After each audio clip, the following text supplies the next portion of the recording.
Hey friends, tonight we're diving deep, not into the ocean itself, but into a mystery found within its embrace, a relic that whispers of ancient genius. Imagine, if you will, scrolling through your social media feed past pictures of lattes and cat videos, and stumbling upon a device so complex, so out of its time, it feels like a glitch in the Matrix. That's the kind of marvel we're exploring, a testament to a world where the stars were the original search engine. You're probably thinking, wow, ancient Greeks were smart, and you'd be right. But let's be honest, dropped into ancient roads with nothing but your wits, you probably wouldn't last a week without Wi Fi and a decent plumbing system. It's a miracle any of these delicate artifacts survived, let alone one that seemingly predicts the cosmos. So before you get too comfortable, go ahead and take a moment to like the video and subscribe, but only if you genuinely enjoy what I do here. I'd also love to see where you're all tuning in from and what time it is in your corner of the world. Drop a comment below. Now, turn off your lights, turn on your fan for some gentle white noise, and let's begin tonight's journey. You find yourself standing on the deck of a sturdy but somewhat weather-beaten sponge diver's boat in the early spring of 1900. The Aegean sun, though not yet at its summer zenith, warms your face, and the salty spray kisses your skin as the vessel bobs gently near the island of Antikythera. The air is thick with the smell of brine, wet wood, and the faint, earthy aroma of the sponges piled in baskets. Around you, the crew, sinewy and sun-darkened, are preparing for another dive. Their Greek, a rapid, musical language, washes over you, punctuated by the creak of the rigging and the rhythmic lapping of waves against the hull. Captain Demetrios Kontos, a man whose beard seems to hold as many secrets as the sea itself, scans the water, his brow furrowed in concentration. They're not searching for sponges in this particular spot. They're seeking shelter from a tempestuous storm that forced them off course. You feel the gentle rocking of the boat, a rhythmic sway that's almost hypnotic. Down below, about 45 meters under the churning surface, lies something unexpected, something that will rewrite a chapter of human ingenuity. One of the divers, Elias Stadiatis, prepares to descend. He dons the heavy standard diving dress of the time, a cumbersome canvas suit, a weighty copper helmet, and lead-soled boots. Imagine the claustrophobia, the feeling of being encased, the only connection to the world above a lifeline and an air hose. You watch as he's lowered over the side, a slow, deliberate process, until he vanishes beneath the waves with a trail of bubbles. The minutes stretch, marked only by the steady chug of the air pump. Then, a sudden frantic tug on the signal line. The crew springs into action, hauling with urgent grunts. Stadiatis resurfaces, his eyes wide with something that looks a lot like terror behind the thick glass of his helmet. He babbles about a heap of dead naked people, human bodies strewn across the seabed. Captain Kontos, initially skeptical, perhaps thinking the nitrogen at depth has muddled the diver's senses, a very real danger known as nitrogen narcosis, though they wouldn't have called it that, decides to investigate himself. You can almost hear the collective gasp when he too returns, confirming the presence of not bodies, but bronze and marble statues, remnants of a shipwreck from a bygone era. Historians still debate the exact origin and destination of this ancient cargo ship. Was it a Roman vessel carrying plundered Greek treasures back to the heart of the empire? or perhaps a Greek ship laden with goods for trade, maybe even masterpieces commissioned for a wealthy Roman patron. The manifest, if one ever existed on papyrus or parchment, is long lost to the sea. The divers, spurred by the promise of untold riches, or at least significant archaeological finds, begin the arduous process of salvage. Days turn into weeks. The initial excitement is tempered by the grueling, dangerous work. Each artifact brought to the surface is a victory against the crushing pressure and the obscuring silt. Among the treasures, magnificent bronze statues like the Antikythera youth, marble sculptures, intricate glassware, and pottery, they find a peculiar lump. It's about the size of a large dictionary, heavily corroded and fused into a single concreted mass. It's unassuming, almost disappointing compared to the gleaming statues. You can imagine a diver shrugging, thinking it's just another piece of debris, maybe a rock or a discarded anchor weight. It's green and lumpy, offering no hint of the marvels hidden within. This unassuming blob, however, is the star of our story. It's passed from hand to hand, nobody quite sure what to make of it. Some might have even suggested tossing it back into the sea. Thank goodness they didn't. This, you realize, is the Antikythera mechanism, though it won't be called that for many years. It's a quiet testament to an age where understanding the heavens was not just an academic pursuit, but a fundamental part of life, influencing everything from agriculture to navigation and religious festivals. It's almost comical to think that this incredibly sophisticated device, a miniature cosmos in bronze, was found because a group of sponge divers got a bit lost. The universe works in mysterious ways, doesn't it? One minute you're looking for bath sponges, the next you're rewriting the history of science. The lump, now known as the Antikythera mechanism, makes its way to the National Archaeological Museum in Athens. You follow it, not literally, of course, but in your mind's eye you see it placed in a storeroom, perhaps on a dusty shelf alongside other, less perplexing finds. Imagine the scene. Archaeologists and historians, brilliant minds accustomed to piecing together narratives from pottery shards and faded inscriptions, are utterly baffled. This thing doesn't fit. It's like finding a smartphone at a Roman dig. For months it sits there, an enigma wrapped in marine encrustation. You can almost hear the quiet conversations, the scratching of heads. What is it? One might ask, peering at it through a magnifying glass. Some kind of clockwork? But from when? Another would ponder, the very idea seeming preposterous. The prevailing wisdom at the time was that ancient civilizations, for all their philosophical and artistic achievements, simply didn't possess the kind of intricate mechanical knowledge this object hinted at.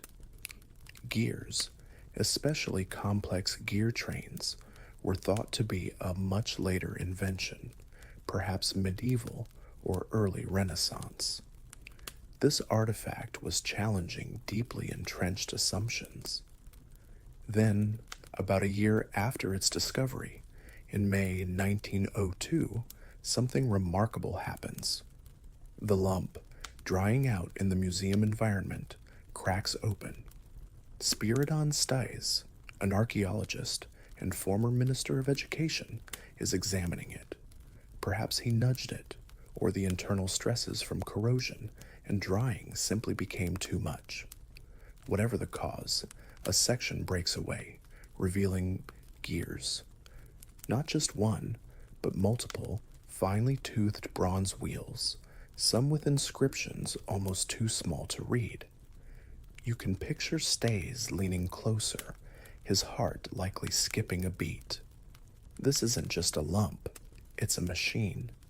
The inscriptions, when painstakingly deciphered later, would turn out to be in Koine Greek, the common Greek dialect of the Hellenistic and Roman periods.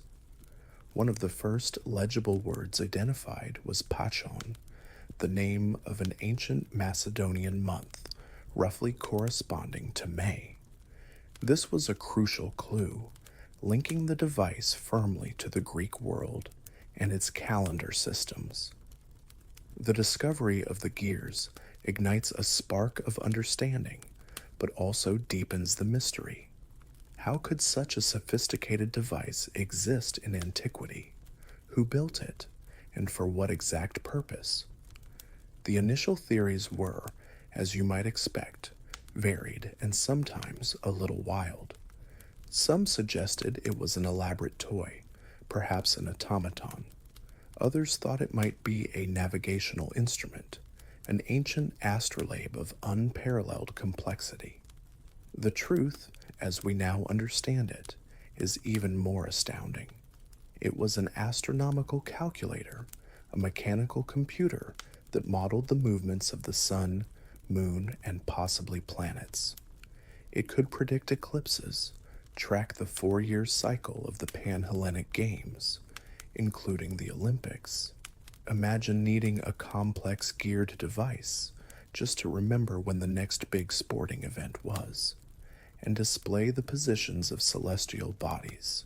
It's a bit like having your Google Calendar, an astronomy app, and a sports almanac all rolled into one, except it's made of bronze and powered by hand. One quirky detail that emerged from later studies is that some of the gear teeth were incredibly small, with a pitch of about 1.6 millimeters.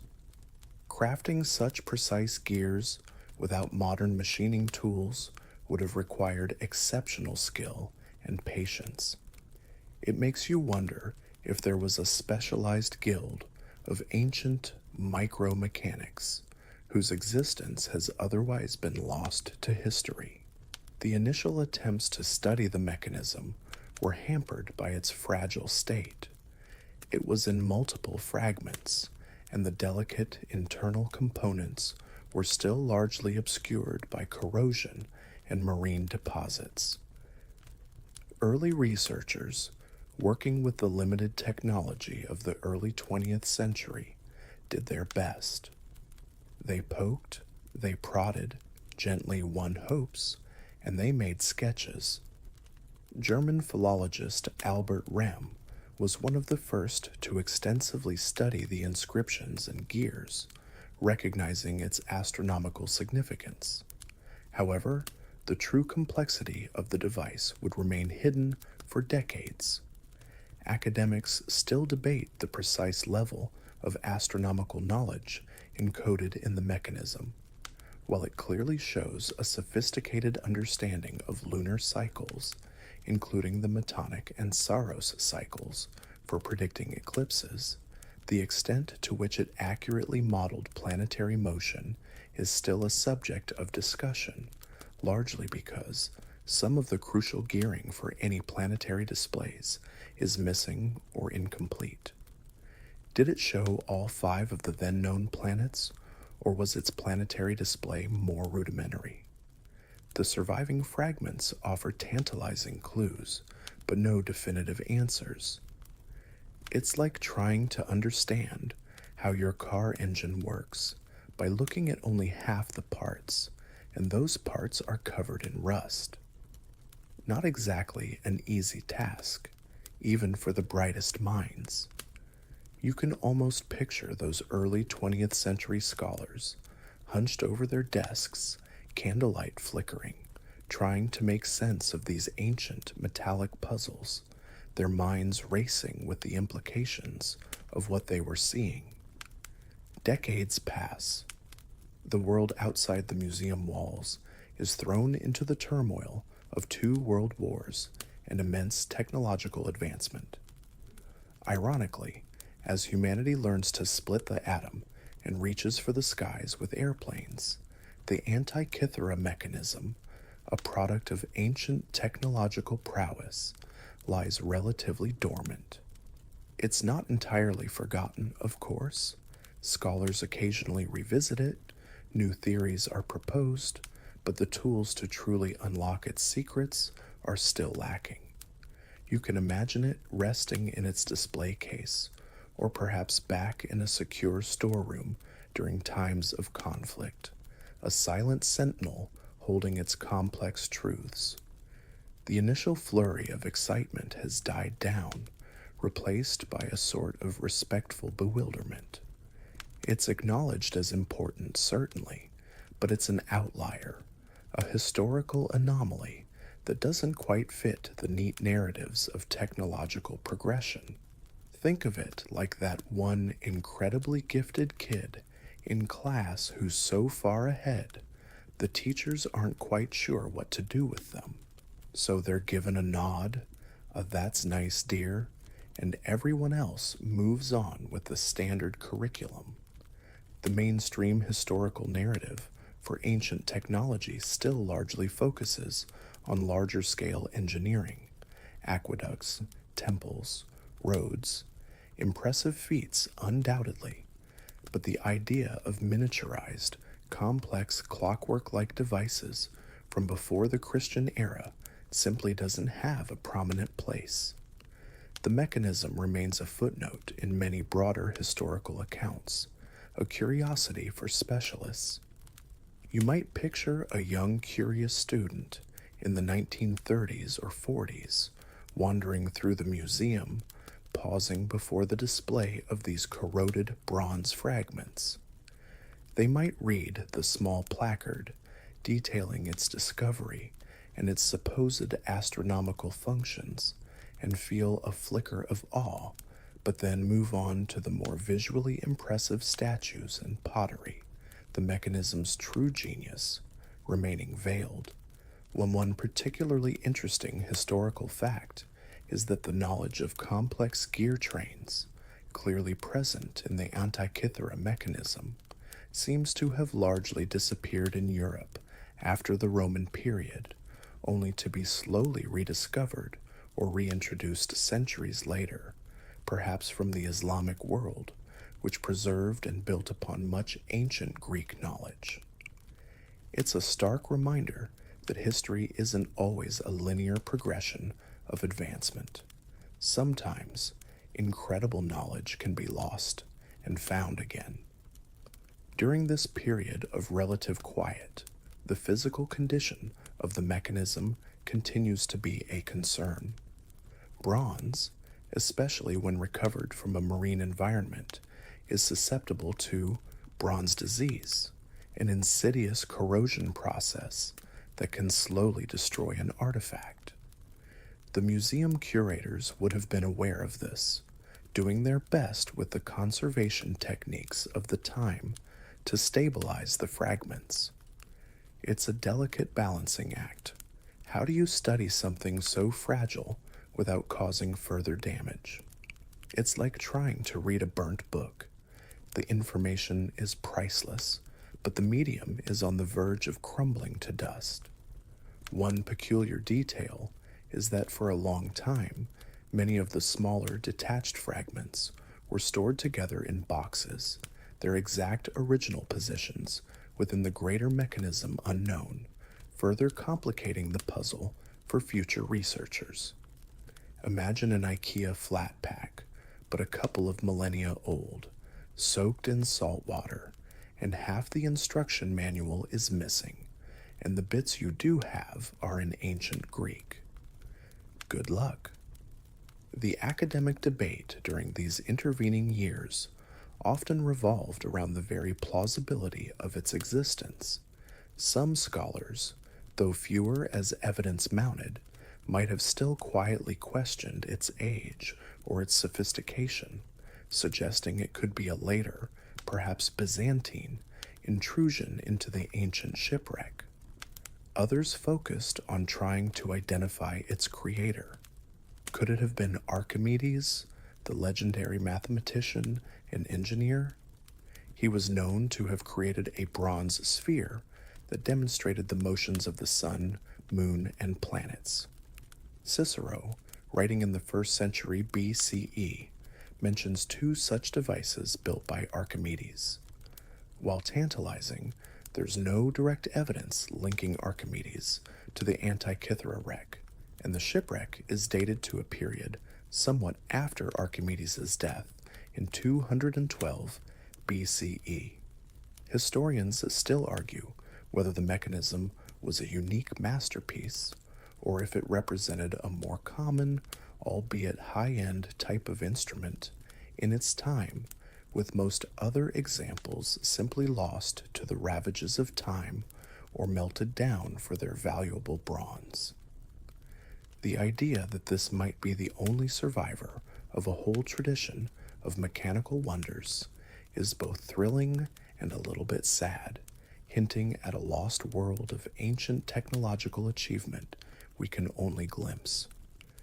You feel a sense of anticipation, though, knowing that this period of quiet contemplation is just the calm before a new storm of discovery as the mid-20th century approaches, bringing with it new technologies and new eyes to re-examine this ancient marvel.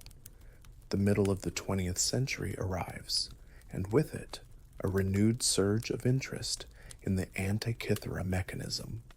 The world is changing rapidly. Technology that would have seemed like magic to the mechanism's creators, and even to its discoverers, is becoming commonplace. And it's this new technology that will begin to peel back the layers of corrosion and time, allowing a deeper understanding of this ancient computer. You feel a shift in the atmosphere surrounding the artifact, a renewed energy, a sense of excitement. The quiet reverence is still there, but it's now coupled with a determined scientific curiosity. The stage is set for a new chapter in its story, and a key player steps into the light. Derek J. de Solla Price, a British historian of science and physicist. Price encounters the mechanism in the 1950s, and it captures his imagination, becoming a lifelong passion or perhaps a magnificent obsession. You can picture him, a modern-day scholar, perhaps with a tweed jacket and an insatiable curiosity, poring over the enigmatic bronze fragments. He's not content with the vague descriptions of it being just some astronomical device. He wants to know how it worked, what it calculated, and why such a thing was even built in the first place. Price embarks on what will become a decades-long, incredibly detailed study. He doesn't just look at the surfaces, he wants to see inside. This is where modern technology makes its grand entrance. Imagine the scene. The precious, fragile fragments are carefully transported to a facility equipped with X-ray machines. This is a game changer.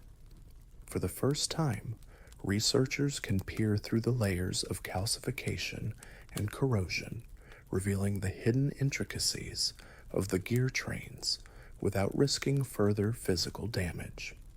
It's like giving a doctor X-ray vision to diagnose a patient without needing to perform surgery. The resulting radiographs, though perhaps fuzzy by today's standards, begin to unveil the astonishing complexity within. They show interlocking gears, precisely angled teeth, and intricate arrangements that hint at sophisticated astronomical calculations. A mainstream historical fact from this era of study is Price's groundbreaking 1974 paper, Gears from the Greeks, the Antikythera Mechanism, a Calendar Computer from circa 80 BC. This publication was monumental. In it, Price meticulously described the gear system as he understood it, proposing that the device was a mechanical calendar that calculated the positions of the sun and moon and predicted eclipses. He even created a schematic model of the gearing.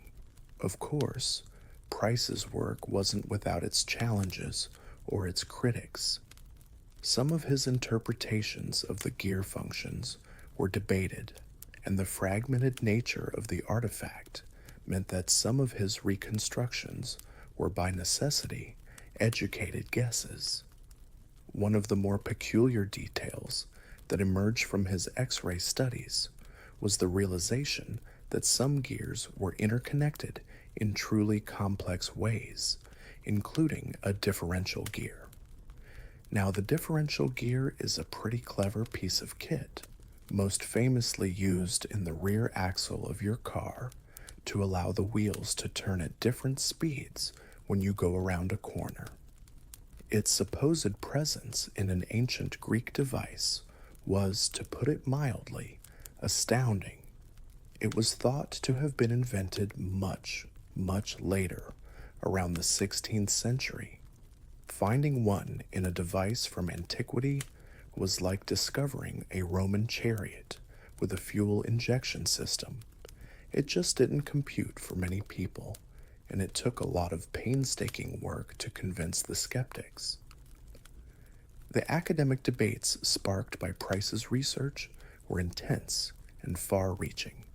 Historians and archaeologists grappled with the implications. If the Greeks had this level of mechanical engineering capability, what else did they build? Were there other similar devices? And why did this technological tradition seemingly vanish for over 1,000 years? One of the enduring debates that Price's work fueled is the lost technology question. Did the skills to make such devices simply fade away due to societal collapse, lack of resources, or a shift in cultural priorities? Or was this knowledge actively suppressed, perhaps seen as too powerful or even heretical in later periods? The idea of a dark age for technology became even more pronounced when contrasted with the brilliance evident in the Antikythera mechanism. You can almost feel the weight of those questions hanging in the air, a sense of wonder mixed with a touch of melancholy for what might have been lost.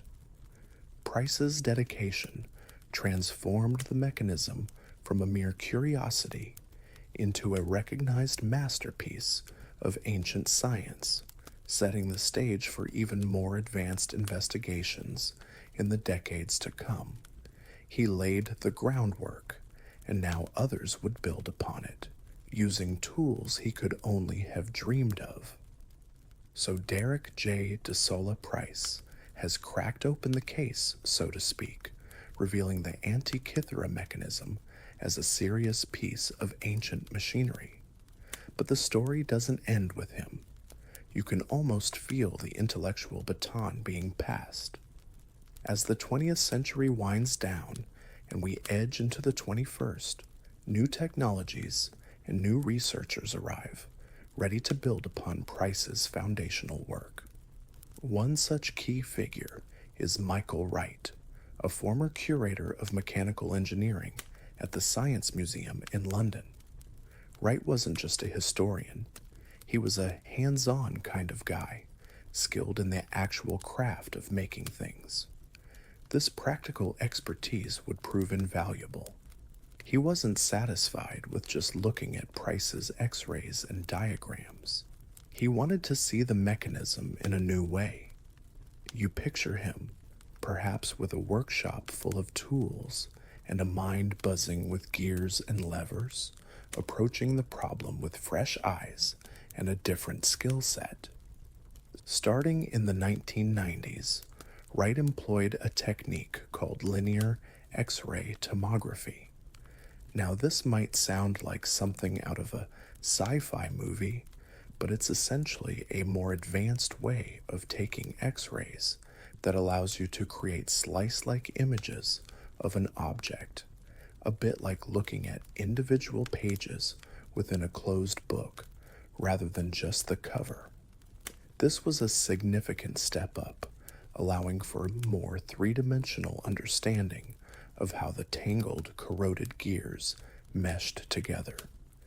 You can imagine the painstaking process, carefully positioning the delicate fragments, the hum of the equipment, the slow reveal of details previously hidden even from Price's keen investigations. It was with this technique that Wright was able to identify more gears and refine the understanding of their functions. One of the crucial historical facts that came into sharper focus through Wright's work was the true extent of the mechanism's astronomical reach. He proposed that it didn't just model the sun and moon, but also the 5 planets known to the ancient Greeks: Mercury, Venus, Mars, Jupiter, and Saturn. This was a major development, elevating the device from a sophisticated lunisolar calendar to a true miniature planetarium, a model of their known universe. A quirky detail about Wright's approach was his dedication to building working replicas. He wasn't content with just theoretical models. He actually constructed physical reconstructions of the mechanism based on his findings, using materials and techniques that he believed would have been available to the ancient Greeks. Imagine him in his workshop, meticulously cutting gear teeth, assembling the complex moving parts. It's one thing to draw a diagram. It's quite another to make it actually work. His 2005 working model, which included planetary displays, was a triumph of experimental archaeology and mechanical ingenuity. It demonstrated, in a very tangible way, that such a device was indeed possible for the ancient Greeks to conceive and construct. It's kind of like the ultimate "I told you so" to anyone who still doubted the mechanism's sophistication. Oh, you don't think they could build it? Here, hold my calipers. Naturally, Wright's findings and his planetary hypothesis stirred up fresh academic debate. While his evidence for the planetary gearing was compelling, the fragments related to these functions are among the most damaged and incomplete. Some scholars remained cautious, arguing that the evidence wasn't entirely conclusive or that alternative interpretations of the gearing were still possible. The debate often centers on the specific mathematical models the Greeks might have used for planetary motion. They didn't have Newtonian physics. Their understanding was based on complex geometric models, often involving epicycles, circles moving on other circles, to explain the apparent retrograde motion of planets. Reconstructing how these ancient theories were translated into bronze gearing is an immense intellectual puzzle. Historians of science still discuss whether the mechanism used a more straightforward epicyclic model or perhaps a more complex system. Did they approximate, or did they aim for a very high degree of accuracy for all celestial bodies it tracked?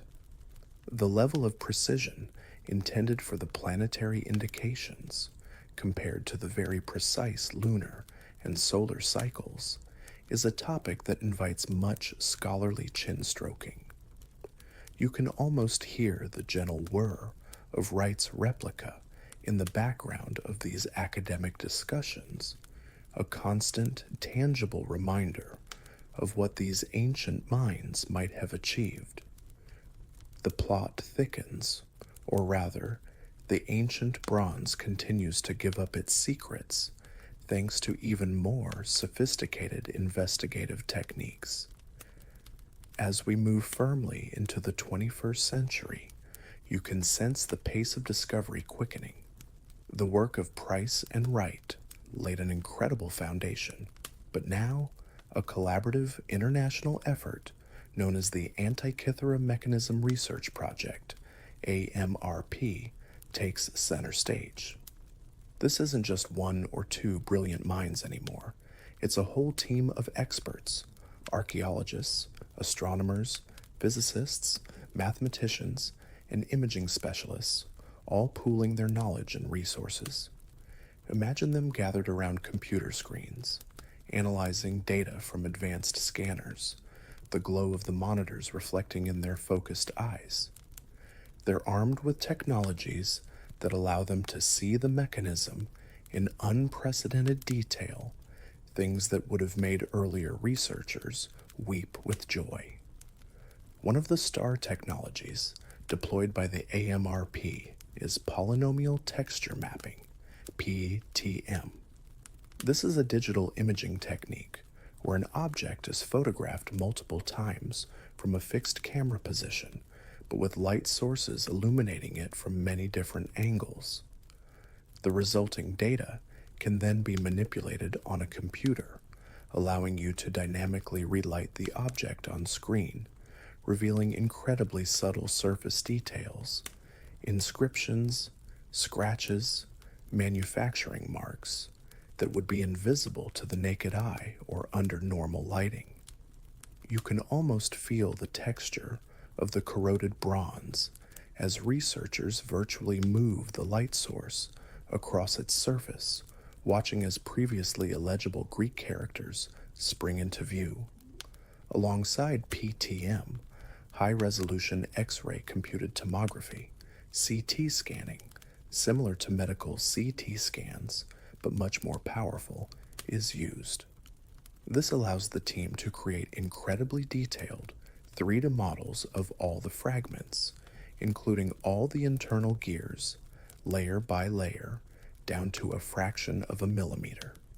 It's like having a complete digital blueprint of the device, even the parts still hidden deep within the concreted lumps. A key historical fact from this phase is the sheer volume of text revealed by these methods. The AMRP significantly increased the amount of readable inscriptions, discovering characters as small as 1.2 millimeters high. These texts provided crucial insights, acting almost like a user manual for the device, confirming many of its functions and even hinting at its philosophical underpinnings. One of the more surprising, almost whimsical details uncovered through these advanced imaging techniques was the confirmation of a dial that tracked the 4-year cycle of the ancient Greek athletic games, including the Olympic Games, the Nemean Games, the Isthmian Games, and the Pythian Games.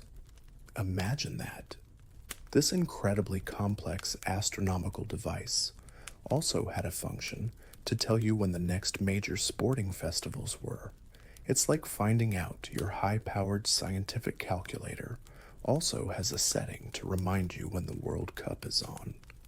It speaks volumes about the cultural importance of these games in the ancient Greek world that they would be included alongside the movements of the heavens. Perhaps it was to ensure sacrifices and rituals were performed at the astrologically auspicious times, or maybe it was just for good old-fashioned event planning. Don't schedule that important sea voyage, dear. It clashes with the Isthmian Games, and you know how amazing the pancration is that year. The sheer amount of new data, especially the inscriptions, reignited and reshaped many academic debates. For example, the inscriptions on the back doors of the mechanism describe the Saros and Metonic cycles, which relate to eclipse prediction. The Saros dial, a large spiral, could predict when and potentially what kind of eclipses, solar or lunar, might occur.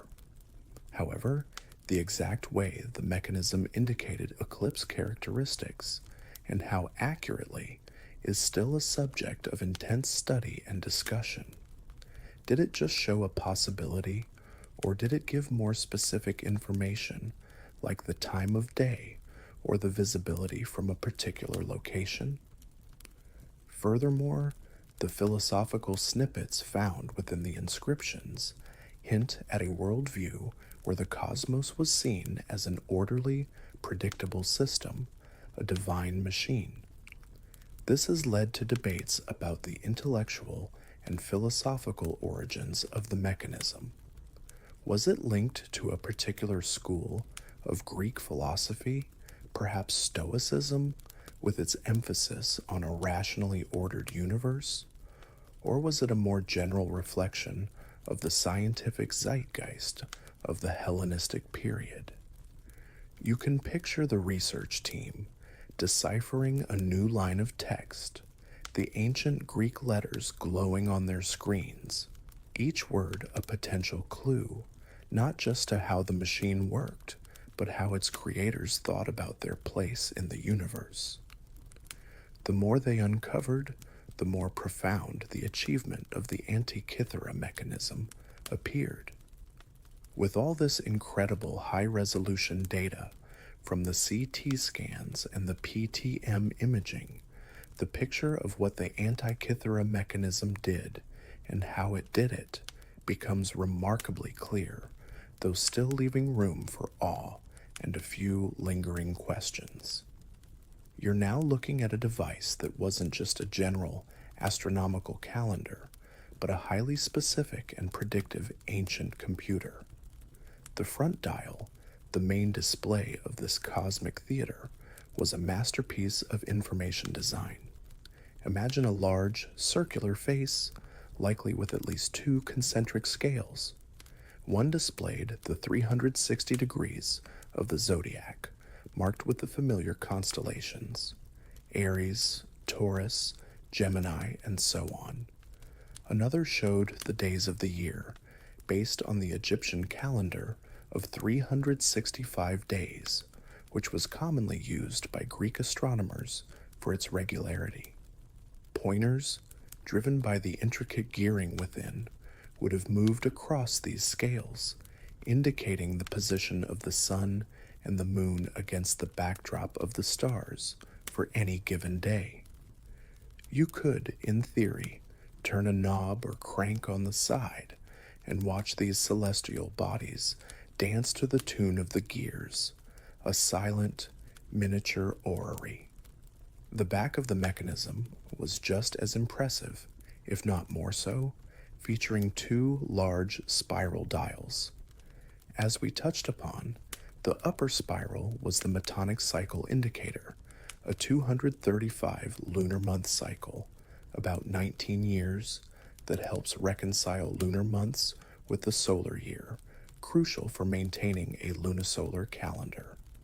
The lower spiral was the Saros cycle indicator, a 223 lunar month cycle, just over 18 years, used for predicting eclipses. These weren't just simple circles. The spiral form allowed for a lot of information to be packed into a compact space. Tiny subsidiary dials within these main spirals likely indicated even more, such as which of the games in the Olympiad cycle were due. A significant historical fact, solidified by this research, is that the mechanism almost certainly incorporated the Calippic cycle, which is 4 Metonic cycles minus 1 day, offering even greater long-term accuracy for the calendar. This shows an incredible dedication to precision. One of the most mind-blowing details that modern analysis has confirmed is the mechanism's ingenious way of modeling the moon's variable speed. You see, the moon doesn't orbit the Earth in a perfect circle at a constant speed. Its orbit is elliptical, so it speeds up when it's closer to Earth and slows down when it's farther away. This is known as the first lunar anomaly. To account for this, the Antikythera mechanism employed a brilliant pin and slot mechanism connected to a set of epicyclic gears. Essentially, one gear had a pin that moved within a slot on another gear, subtly varying the speed of the moon pointer on the front dial to match its actual apparent motion in the sky. It's an astonishingly clever mechanical solution to a complex astronomical problem. It's the kind of elegant engineering that makes modern scientists nod with deep respect. It's like discovering someone in 80 BCE had figured out a mechanical equivalent of a tricky bit of calculus, just using gears. If this thing had a patent number, it would be number 00000001. Despite these incredible revelations, academic debate continues, particularly concerning the full extent of the planetary indications and the precise mathematical models used. The surviving gear trains for the planets are the most incomplete, leaving more room for interpretation. While the existence of planetary displays for Mercury, Venus, Mars, Jupiter, and Saturn is now widely accepted, thanks in large part to Michael Wright's work and further analysis by the AMRP, precisely how their complex movements, including retrograde motion, were modeled remains a hot topic. Different researchers have proposed slightly different gear schematics and mathematical underpinnings, each fitting the available evidence in nuanced ways. There's also ongoing discussion about who exactly designed and built it, and where. Was it made in Rhodes, famous for its astronomers like Hipparchus? Or perhaps Corinth, or even Syracuse, linking back to the legacy of Archimedes? The linguistic analysis of the inscriptions points to a Corinthian origin, or at least a Corinthian heritage for the game's dial, but the astronomical expertise could have come from various centers of Greek learning. You can almost imagine rival ancient workshops, each with their own proprietary gear-cutting techniques and astronomical theories, vying to create the most accurate cosmic simulator. The Antikythera mechanism, as you now see it, is not just a machine. It's a testament to a lost golden age of mechanical ingenuity, a quiet whisper from the past that speaks volumes about the human drive to understand our universe. So you've journeyed from a chance discovery on the Aegean seabed through decades of painstaking research to a remarkably detailed understanding of this ancient Greek cosmic calculator. The Antikythera mechanism now stands revealed not as a mere curio, but as a profound testament to a lost stream of technological thought. You can't help but feel a sense of wonder, tinged with a little bit of melancholy for all the knowledge that might have slipped through the cracks of history. The existence of this single, astonishing artifact forces a recalibration of how you view the ancient world. It's like finding an impeccably tailored suit in a caveman's wardrobe. It makes you question everything you thought you knew. The implications are vast, rippling outwards from this small, corroded bronze device. What does the Antikythera mechanism tell you about the society that created it? Firstly, it speaks of a culture that deeply valued knowledge of the cosmos. This wasn't just for priests or philosophers locked away in ivory towers. The inclusion of the Olympiad cycle suggests a connection to broader societal events. Understanding the calendar, predicting eclipses, knowing the positions of the planets, these were practical concerns for navigation, agriculture, and religious observances. But the sheer sophistication of the mechanism suggests something more, a profound intellectual curiosity, a desire to model the universe, to capture its intricate dance in mechanical form. You can imagine a wealthy patron, perhaps a merchant, a scholar, or even a ruler commissioning such a device. It would have been an object of immense prestige, a symbol of learning and power. Oh, your neighbor has a fancy new mosaic? That's nice. I have a working model of the universe. Top that.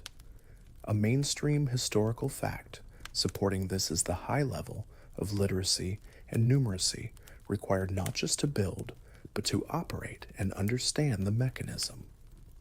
The extensive inscriptions detailing its functions and the astronomical cycles it embodies presume a user who could read complex technical Greek and grasp sophisticated astronomical concepts.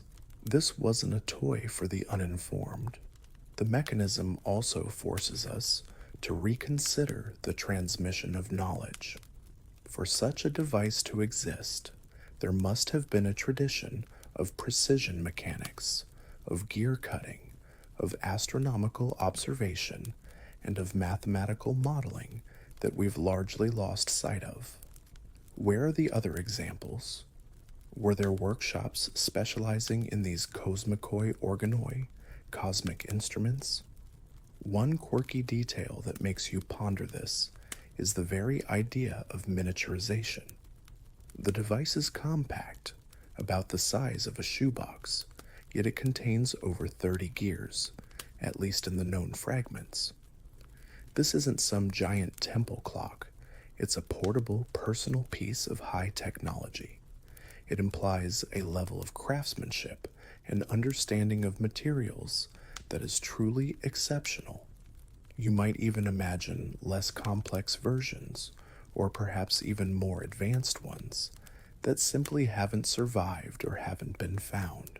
It's like knowing only about the iPhone 15 and having no record of all the preceding models that led to its development, or the even more advanced prototypes locked away in some ancient Cupertino. This leads directly to one of the most persistent academic debates surrounding the mechanism. Was it a singular anomaly, a lucky freak survival, or is it the tip of a much larger iceberg of lost ancient technology? Some scholars argue that the very uniqueness of the find suggests it was exceptionally rare, perhaps even a one-off masterpiece.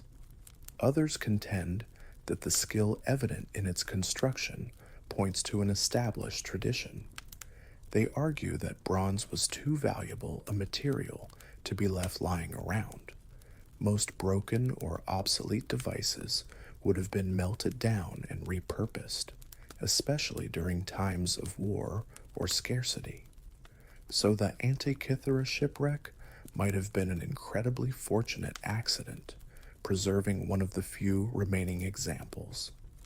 It's a debate that touches on how we view historical progress. Is it a steady upward climb or a series of peaks and valleys with sophisticated knowledge sometimes lost and then rediscovered? You find yourself leaning towards the latter, the romantic idea of a hidden history of ingenuity. The very fact that Cicero mentions Archimedes building similar, though perhaps not geared in the same way, bronze celestial spheres lends credence to the idea that such devices, while rare and expensive, were known in the Hellenistic world.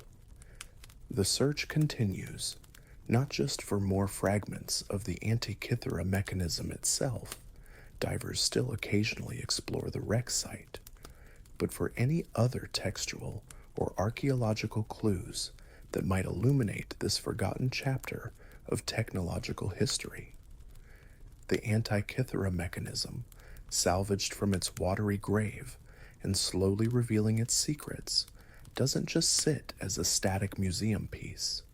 Its influence stretches out, a ghostly hand from the past reaching into our present, reshaping how you perceive not only ancient history, but also the very trajectory of human ingenuity. You're not just looking at an old gadget, you're looking at a source of ongoing inspiration and a profound educational tool. Imagine students of engineering, history, and astronomy alike gazing at reconstructions, their minds ignited by the realization that such sophisticated thought existed over 2 millennia ago. It's a powerful antidote to the chronological snobbery that sometimes creeps in, the assumption that newer always means better or smarter. This device humbles and inspires in equal measure. It tells you that brilliance isn't confined to one era or one culture. Its legacy is also felt in the way it has spurred technological innovation in its own study. Think back to the journey, from naked eye observation of corroded lumps to early X-rays to Michael Wright's linear tomography, and then to the advanced CT scanning and polynomial texture mapping used by the Antikythera Mechanism Research Project. Each step in understanding the mechanism has often been linked to advancements in how we investigate delicate, complex artifacts. The desire to unlock its secrets has pushed the boundaries of non-invasive imaging and digital reconstruction. A mainstream historical fact here is that the collaborative, interdisciplinary approach pioneered by the AMRP has become a model for studying other complex archaeological finds. It showed the immense power of bringing together experts from vastly different fields to tackle a single, challenging puzzle. You can almost see this ancient device winking at modern science, saying, "Took you long enough to build the tools to truly see me." Beyond its academic and technological impact, the mechanism has captured the public imagination. It's appeared in documentaries, inspired artists, and fueled countless discussions about ancient aliens. Though let's be clear, the consensus is firmly that this is a product of human genius, not extraterrestrial vacation souvenirs. The very idea of an ancient computer is just so compelling. One quirky and rather delightful aspect of its modern legacy is the sheer number of dedicated enthusiasts and amateur researchers who build their own models, whether virtual or physical.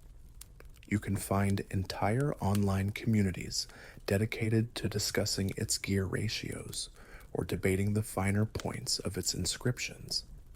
It's a testament to how this single object can ignite a passion for history, mechanics, and astronomy in people from all walks of life.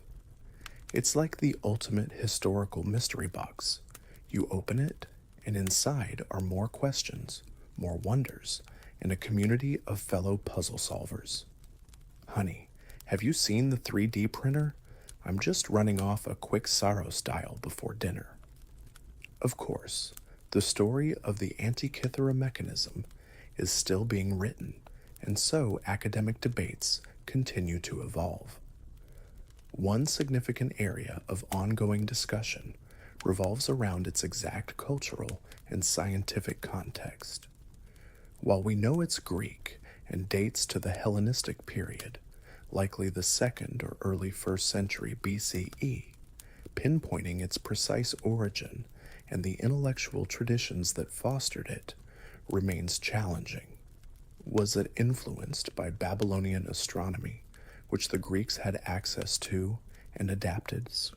How much of its underlying theory was based on, say, the work of Hipparchus, the great astronomer of Rhodes, often credited with developing sophisticated geometric models for solar and lunar motion, and even a form of early trigonometry? Or does it represent a different, perhaps parallel school of thought? Historians of science still sift through the astronomical parameters encoded in the gears, the length of the synodic month, the eclipse patterns, trying to match them to the known work of specific ancient astronomers or astronomical schools. It's like trying to identify a composer by analyzing a few complex bars of music found on a faded manuscript. The evidence is tantalizing but often circumstantial. You feel the intellectual excitement, the detective work involved, as researchers continue to chase these elusive connections, trying to fully embed this extraordinary device back into the rich tapestry of ancient Greek intellectual life. It's a reminder that even the most advanced technology doesn't spring from a vacuum. It's built upon layers of accumulated knowledge, debate, and discovery. As our journey through the story of the Antikythera mechanism nears its close, you're left with a profound sense of connection to those ancient minds who conceived and crafted such an extraordinary object. It's more than just gears and bronze. It's a bridge across millennia, a tangible piece of evidence that the human desire to understand our place in the cosmos, to map the heavens, and to predict the future is an ancient and enduring one. You can almost feel the presence of its creator, a shadowy figure of immense intellect and skill, perhaps looking out over the same Aegean Sea that would eventually claim their masterpiece, their mind filled with cycles, epicycles, and the silent, beautiful mathematics of the universe. The mechanism serves as a powerful reminder that we should never underestimate the capabilities of past civilizations. Just because their tools were different doesn't mean their minds were any less sharp. In fact, they might have been even more inventive, given the limitations they worked within. The ongoing efforts to understand the Antikythera mechanism, to reconstruct it fully, both physically and digitally, continue to yield small discoveries and refinements. Teams around the world are still working on advanced computer models, and occasionally, new examinations of the fragments themselves or the shipwreck site offer fresh perspectives. A historical fact that underscores its unique preservation is that the shipwreck occurred at a depth that was largely inaccessible until the advent of standard diving dress, meaning it lay relatively undisturbed by treasure hunters or salvage operations for nearly 2,000 years. This specific set of circumstances, a valuable cargo, a storm, a particular depth, and then its chance rediscovery, all had to align perfectly for this window into ancient technology to open for us. It's a bit like winning the historical lottery. One rather quirky detail that still sparks imagination is wondering about the user interface. We know there was likely a hand crank to set the date and drive the mechanisms. But how did one truly read all the intricate information, especially the eclipse predictions or the subtle planetary movements? Were there accompanying manuals or instructional texts beyond the inscriptions on the device itself? Did its owner receive personalized instruction from the artisan who built it? You can almost picture a humorous scene. All right, Lord Pericles, for the third time, the little sun pointer goes here for your birthday, and don't force the moon dial. It's very delicate. And no, it doesn't tell you next week's chariot race winners. The practicalities of its day-to-day use, beyond the broad strokes, remain a charming area for speculation. And so, even as our understanding becomes incredibly detailed, some academic debates will likely always linger, adding to its mystique. Perhaps the most fundamental one is, why this? Why pour so much intellectual effort and skilled craftsmanship into this particular kind of device? Was it purely for scientific or calendrical purposes? Was it a teaching tool, a status symbol, or did it have deeper philosophical or even spiritual significance, representing a microcosm of a divinely ordered universe, a way to feel connected to the celestial ballet? The exact blend of motivations may remain elusive, lost in the cultural nuances of a bygone era. Scholars will continue to analyze the philosophical snippets in the inscriptions, compare its astronomical parameters with known texts, and theorize about its role in Hellenistic society. But the lack of a definitive, singular answer to why is part of what makes the Antikythera mechanism so captivating. It's a puzzle that keeps on giving, a testament to the enduring human quest for knowledge, and a beautiful, intricate echo from a world that, in some ways, wasn't so different from our own in its desire to reach for the stars. You are left with the quiet hum of those ancient gears, a sound that resonates across the ages, a soft calculation of the cosmos. Now, as our exploration of this ancient wonder concludes, allow the intricate images of bronze gears and celestial pathways to gently fade. The story of the Antikythera mechanism, with its sudden discovery and the slow, patient unraveling of its secrets, can now become a soothing backdrop to your own descent into rest.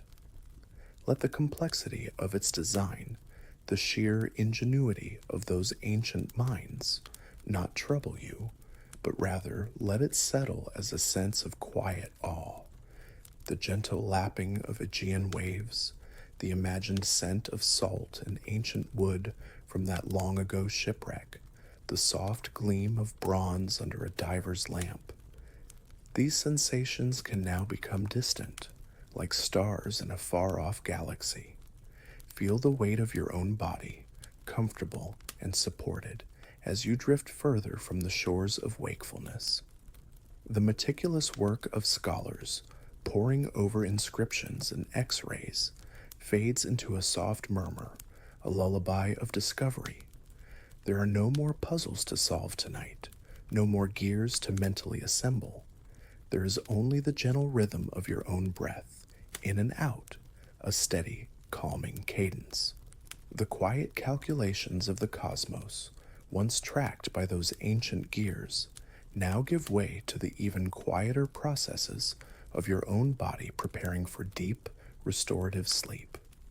Let any lingering thoughts about lost technologies or ancient mysteries simply dissolve, like sugar in warm water, leaving behind only sweetness and peace.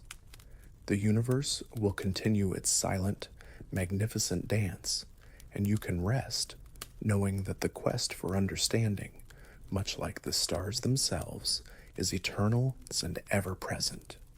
Allow yourself to become as still and peaceful as the mechanism lying for centuries in the quiet depths of the sea, undisturbed, untroubled, simply being.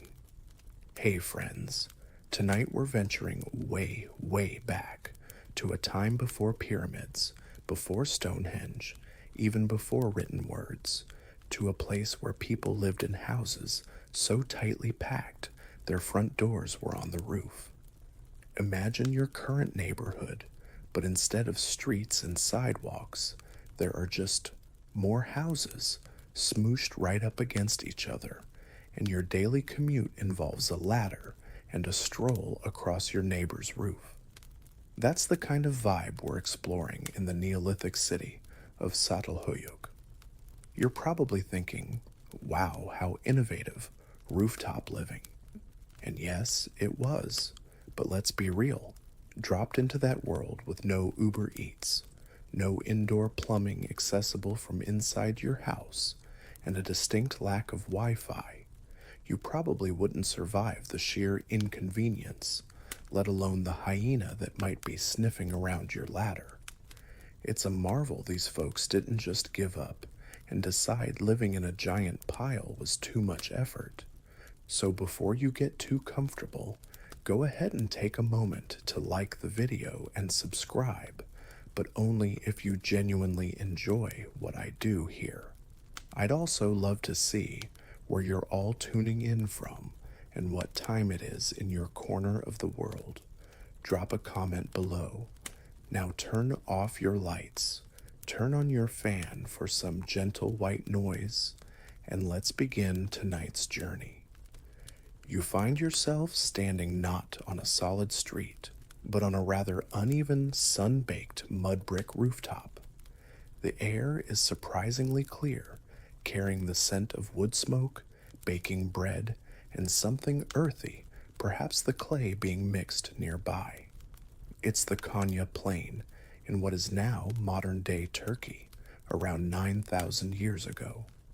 The sun is warm on your skin, but a gentle breeze whispers across the vast, flat expanse that stretches to the horizon, where distant mountains shimmer in the heat haze. Below and around you, as far as you can see, is a sprawling collection of rectangular, flat-roofed houses clustered together like cells in a honeycomb.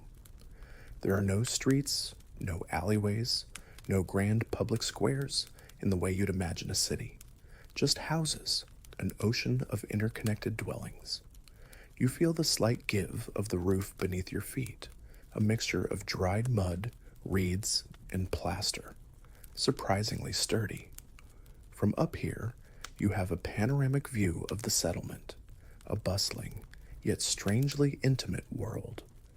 The only way in or out of most of these homes is through openings in the roof, just like the one you're currently imagining yourself beside, with a sturdy wooden ladder leading down into the darkness below.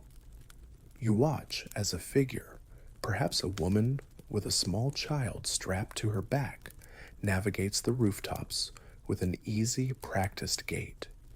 She carries a basket laden with what looks like freshly gathered reeds or perhaps grains. Her movements are economical, no wasted steps. This rooftop world is their highway, their courtyard, their public space. You see smoke curling from various openings, indicating hearths are lit below. You hear the distant sound of an adze chipping at wood, the rhythmic thud of someone grinding grain, the low murmur of voices from within nearby homes, and the occasional bleat of a goat, likely kept in a small, designated area, or perhaps even brought inside at night. One of the first things that strikes you as a modern observer is the incredible sense of community this layout must have fostered, but also the potential for a distinct lack of privacy. Everyone knows everyone else's business because, well, you're literally walking over their heads all day. A key historical fact about Çatalhöyük is that it's one of the largest and best preserved Neolithic settlements ever discovered, providing invaluable insights into early settled agricultural life. It was continuously inhabited for over 1,000 years, from roughly 7,500 BCE to 6,400 BCE. As you peer down a nearby roof opening, you catch a glimpse of the interior of a home. It's surprisingly orderly. The walls are plastered smooth, and you can just make out raised platforms that might be for sleeping or sitting.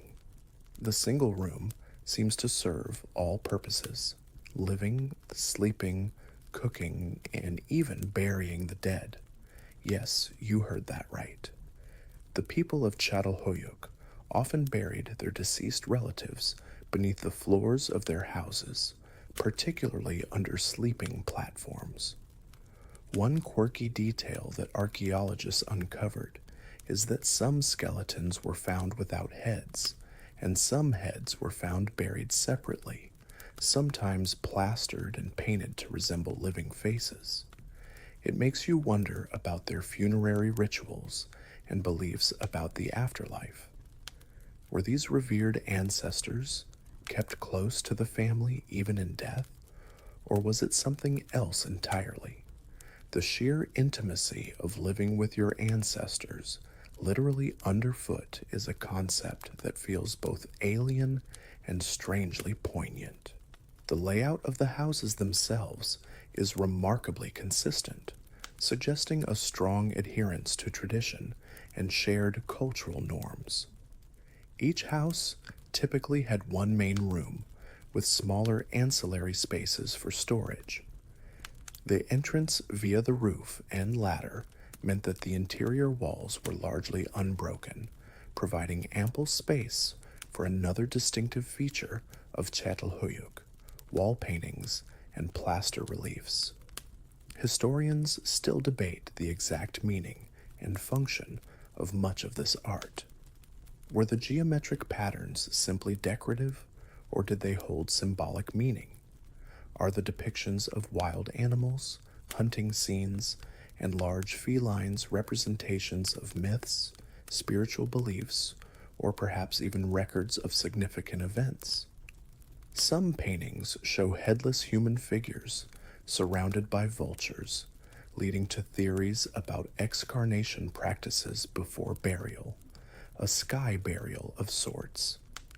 The lack of a written language from this period means we can only interpret these vibrant, silent murals through the lens of archaeology and comparison with other, often later, cultures. You feel the immense challenge and the thrill of trying to piece together the worldview of a people so far removed from us, armed only with the material culture they left behind. It's like trying to understand a complex dream full of symbols you instinctively feel are important, but whose precise meaning hovers just out of reach. You decide to descend one of those sturdy wooden ladders, your feet finding the rungs with a careful, deliberate motion.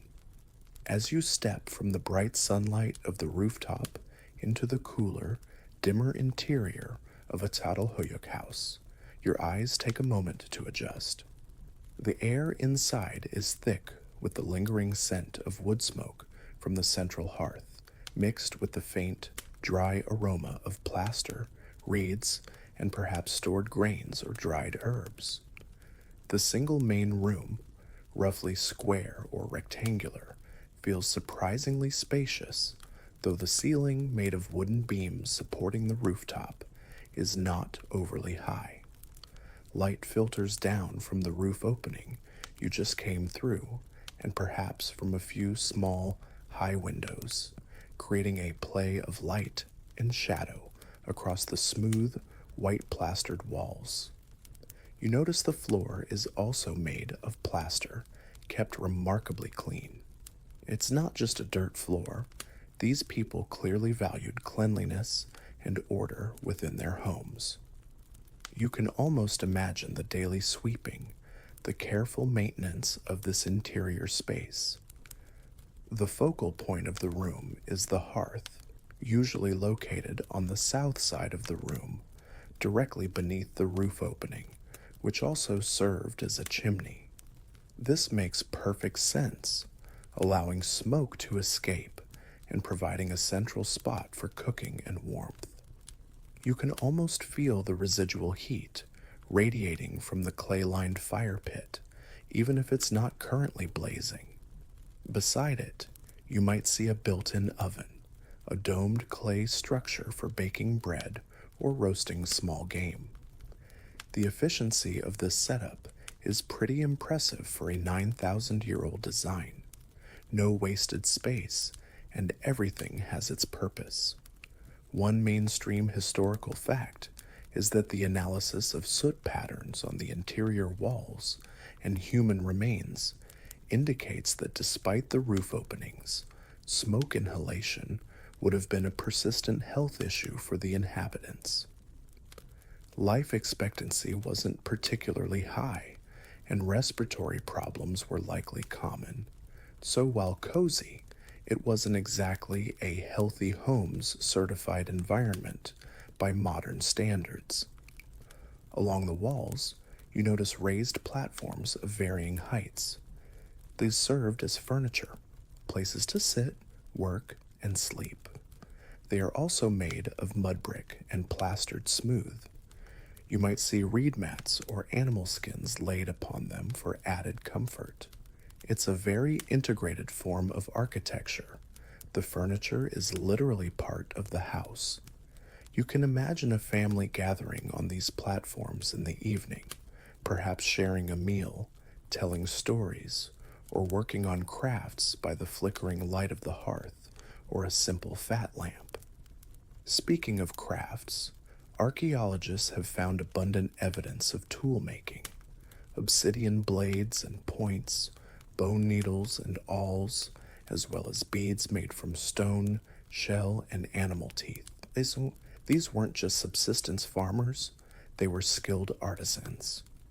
One quirky detail is the sheer amount of obsidian found at Çatalhöyük. This volcanic glass, prized for its sharpness, came from sources in Cappadocia, over 100 miles away. The people of Çatalhöyük were either accomplished long-distance traders or made dedicated expeditions to procure it. Imagine gearing up for a 2-week trek just to get good quality material for your knives and scrapers. It makes complaining about a trip to the hardware store seem a bit trivial, doesn't it? Ugh, I have to go all the way to Home Depot for a specific screw. The horror. The walls themselves, as you've already glimpsed, are a canvas for expression. Some areas are plain white plaster, but others might feature those striking murals. You run your hand gently over a section of painted wall, feeling the slightly uneven texture. The pigments, ochres, reds, blacks, are derived from natural minerals. Besides the hunting scenes and geometric patterns, some paintings depict vultures, bulls, and stags, often in dramatic, dynamic poses.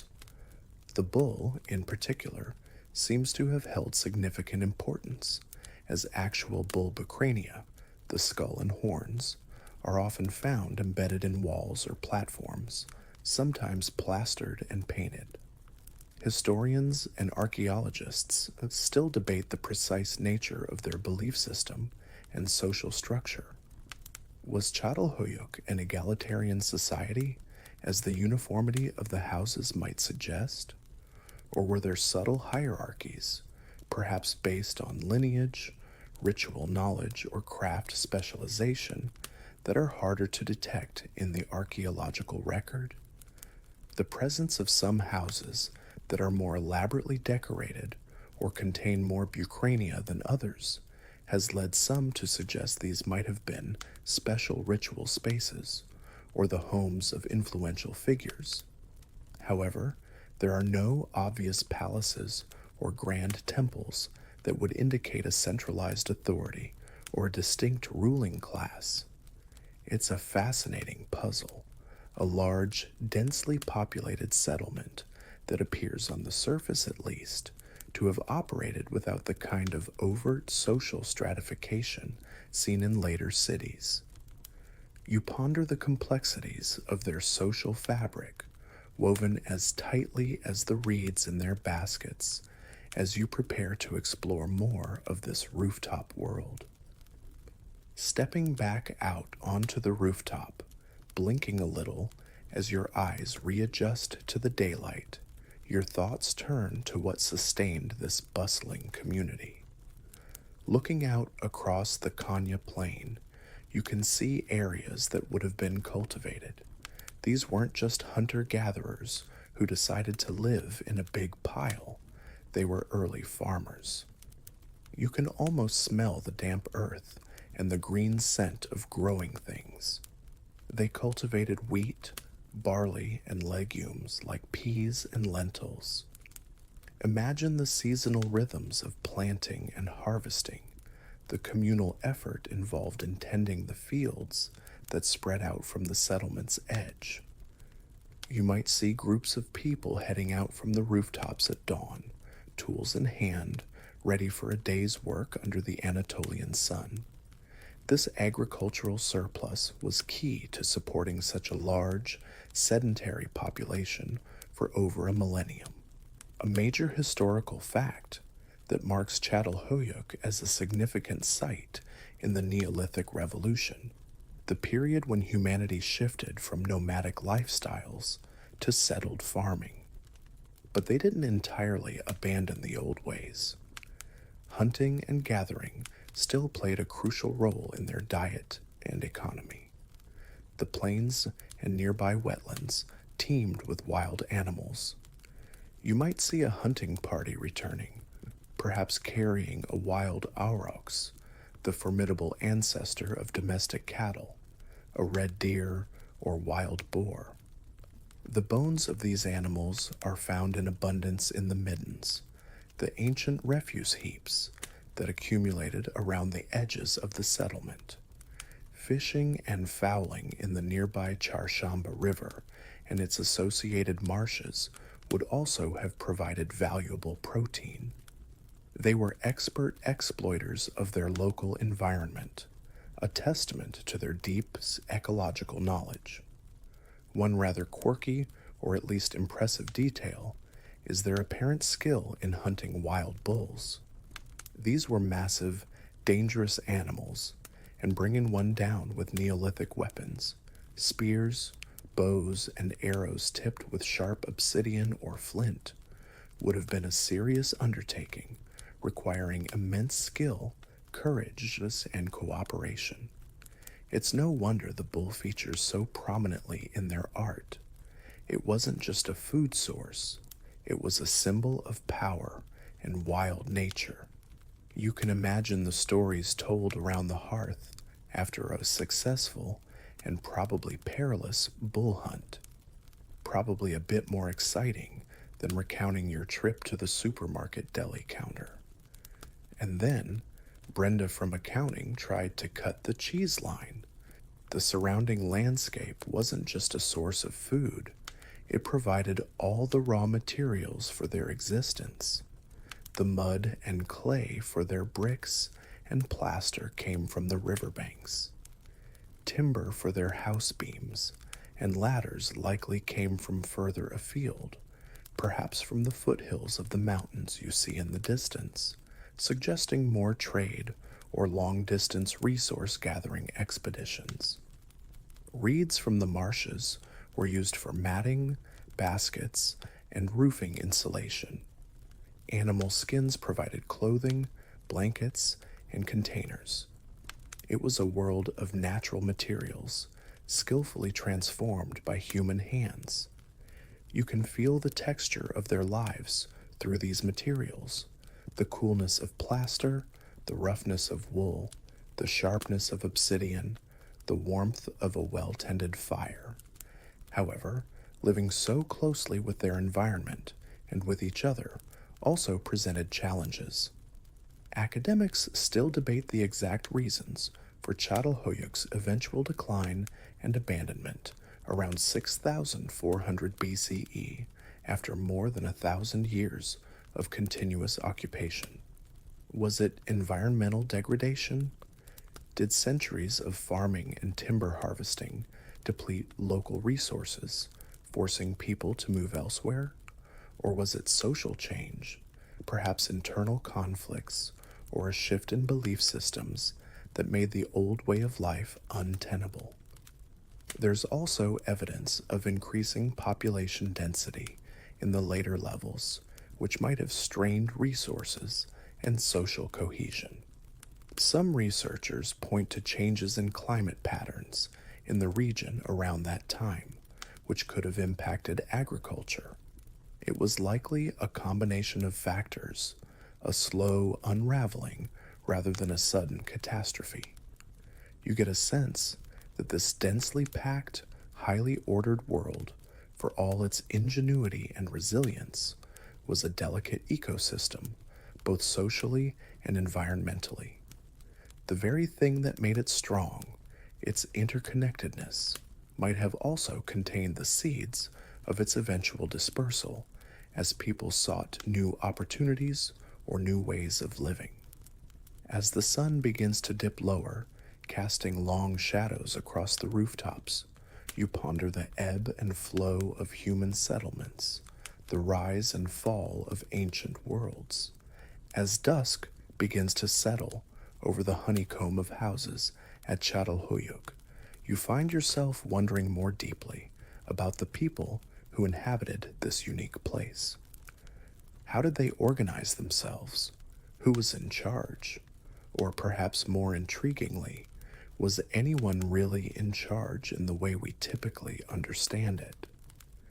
You climb down another ladder, this time into a house that feels subtly different, perhaps a bit larger, or with more elaborate wall paintings flickering in the dim light from the hearth, which someone has recently fed with dried dung or precious wood.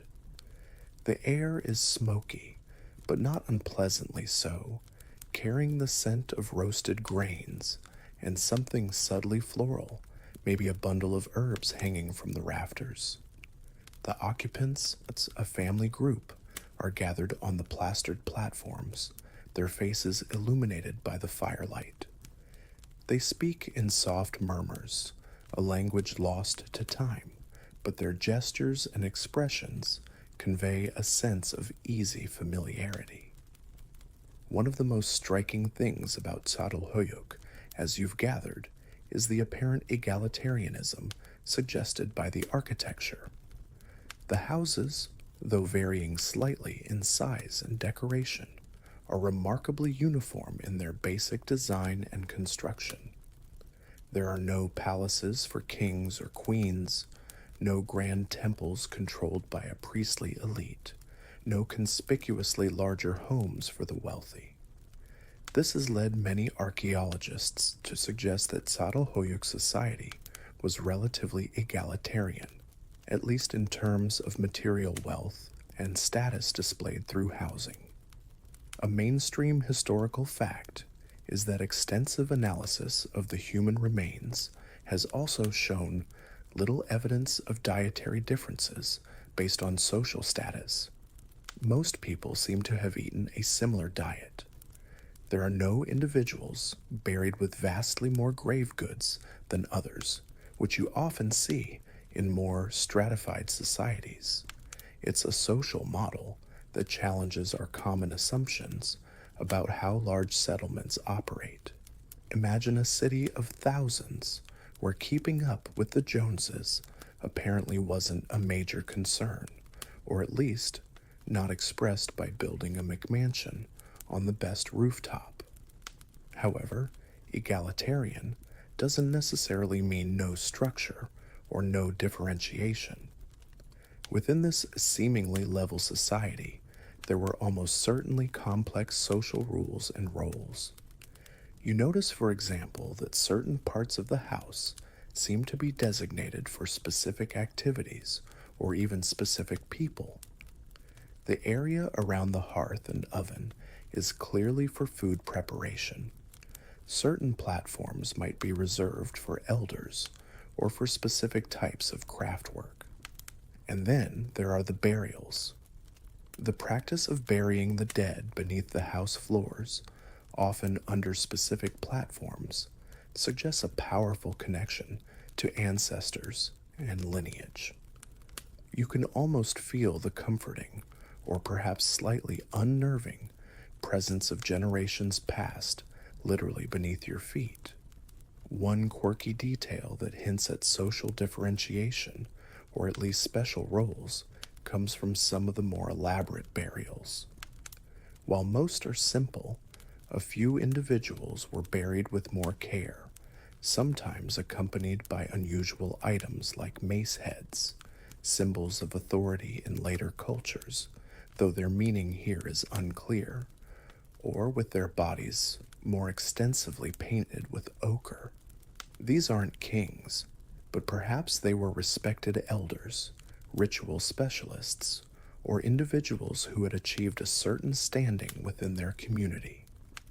The art on the walls, those vibrant murals and plaster reliefs, also offers clues, however enigmatic. You see a depiction of a group of figures, perhaps dancing or involved in a ritual, their stick-like bodies painted with a lively energy. In another section, a huge, imposing bull with massive horns dominates the wall. Are these records of important community events, expressions of religious beliefs, or perhaps even teaching tools, passing on myths and traditions from one generation to the next? Historians and archaeologists still debate the function and meaning of Çatalhöyük's art. Was it primarily for the household, private expressions of family identity or belief? Or did some houses, perhaps those with more elaborate art, serve as communal spaces for wider groups, for neighborhood rituals or gatherings. The lack of public ceremonial buildings forces us to consider that ritual life might have been largely embedded within the domestic sphere, with each house potentially being a small shrine or center of family-based worship. It's a fascinating thought that the sacred and the mundane were so closely intertwined that your living room was also your chapel. This decentralization of ritual, if that's what it was, could be a key to understanding their social cohesion without a clear central authority. You watch the firelight dance across a painted deer, its form almost seeming to move, and you realize how potent these images must have been in a world without movies or television, a direct line to the symbolic heart of their culture. As the night deepens outside and the sounds of the settlement change, perhaps the distant howl of a wild canid replacing the daytime bustle, your attention shifts to how this city of rooftops actually functioned on a practical, economic level. It wasn't just a collection of families living side by side. It was a complex system of production, exchange, and resource management. You pick up a discarded flake of obsidian from the floor, its edge still incredibly sharp. This volcanic glass, as you know, wasn't locally sourced. It came from places like Cappadocia, a significant journey away. The sheer quantity of obsidian at Çatalhöyük, not just finished tools, but also cores and debitage, the waste flakes from tool making, is a mainstream historical fact that points to Çatalhöyük being a major center for obsidian working and trade. They weren't just importing a few nice blades, they were importing raw material and processing it, likely supplying not only their own needs, but also trading finished tools with surrounding communities. You can imagine specialized knappers, individuals with the rare skill to expertly shape this difficult material, perhaps holding a certain status within the community. Their workshop might have been a specific house or a designated area on a rooftop, the sharp clicking sound of their work, a familiar part of the daily soundscape. This idea of craft specialization extends beyond just obsidian.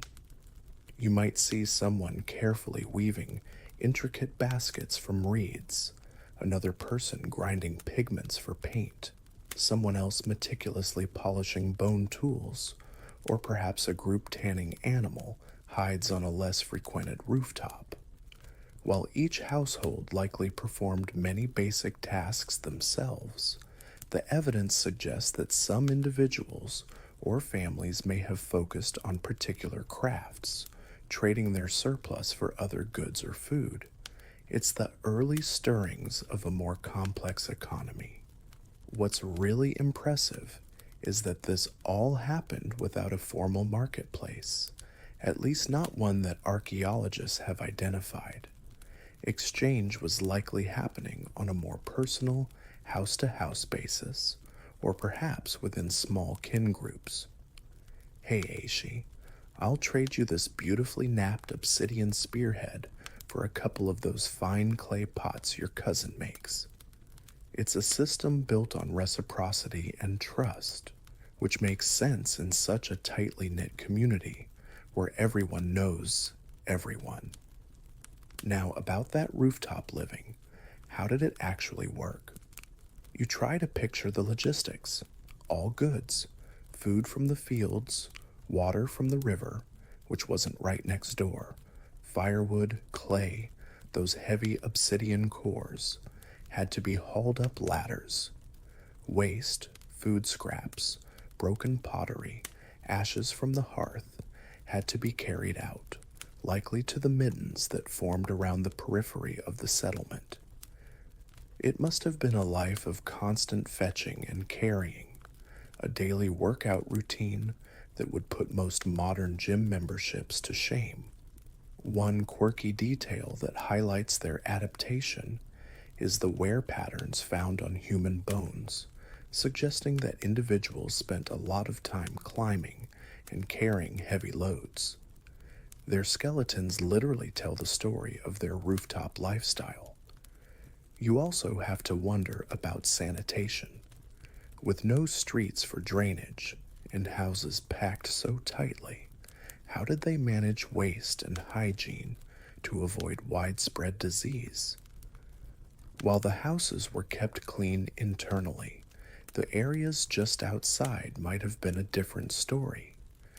The movement across these rooftops must have been a carefully choreographed dance. There were no designated pathways, no traffic lights, no keep left signs.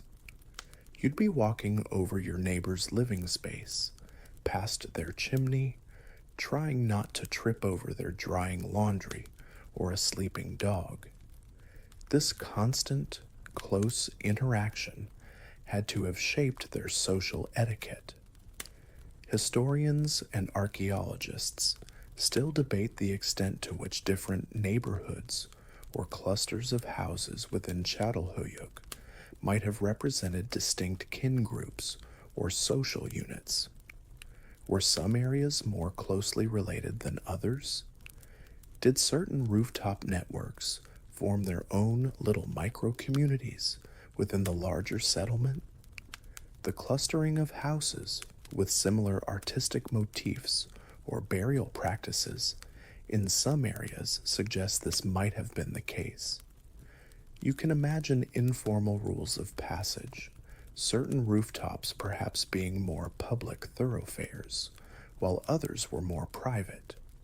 A misstep could mean tumbling into someone's hearth, or worse, offending a neighbor you rely on for that essential obsidian. It was a world where good balance and good social skills were probably equally important for survival.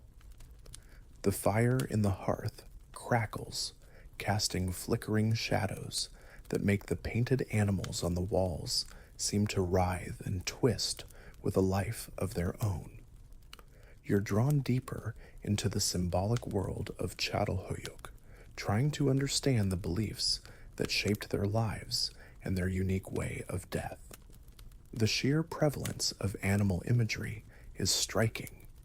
Bulls, as you've seen, are everywhere, their horns embedded in walls and benches, their powerful forms depicted in murals, sometimes in hunting scenes, sometimes more abstractly. Leopards, too, often appear, their spotted pelts meticulously rendered. You might see a plaster relief of a pair of leopards facing each other, or figures, possibly female, depicted standing on or taming leopards. What did these powerful creatures represent to the people of Çatalhöyük? Were they deities, spirit animals, symbols of power or protection, or perhaps representations of the wild, untamed world that existed just beyond their cultivated fields? A mainstream historical fact is that animal cults and the veneration of powerful animal spirits were common in many ancient cultures, and Çatalhöyük seems to be no exception. The bull, with its obvious strength and procreative power, is often associated with male potency and vitality in later Near Eastern mythologies. Leopards, with their stealth and hunting prowess, might have symbolized danger, skill, or perhaps even a connection to the spirit world, as felines often do in shamanistic traditions. You can imagine stories being told, myths reenacted, perhaps even rituals performed to appease or draw power from these animal spirits. It wasn't just art for art's sake. It was likely deeply interwoven with their cosmology, their understanding of the forces that governed their world. Don't make the bull spirit angry, kids, or he might send a drought, or worse, make Uncle Thog's experimental fermented berry juice even more potent. Then there are the female figurines. Archaeologists have unearthed numerous small clay or stone figurines depicting women, often with exaggerated breasts, bellies, and buttocks, sometimes shown seated on thrones flanked by felines, or in the act of giving birth. These have famously been interpreted by some as representations of a mother goddess, a supreme female deity responsible for fertility, agriculture, and the cycle of life and death. This interpretation was particularly popular in earlier phases of Çatalhöyük research. You can see why. They are undeniably powerful images of fecundity. One quirky detail related to these figurines is their context. While some are found in what appear to be shrine-like settings, many are also found in refuse deposits or seemingly ordinary domestic contexts, broken or discarded. This has led to some reevaluation of their role. Were they all grand goddesses, or were some perhaps more personal amulets, talismans for childbirth, or even teaching dolls? This leads to an ongoing academic debate. Was there truly a dominant mother goddess cult at Çatalhöyük, or is this a modern projection onto a more complex and varied set of beliefs? More recent scholarship tends to be more cautious, emphasizing the diversity of the figurines and their contexts. Some scholars argue that while female deities, or spirits, were clearly important, the idea of a single, overarching mother goddess might be an oversimplification.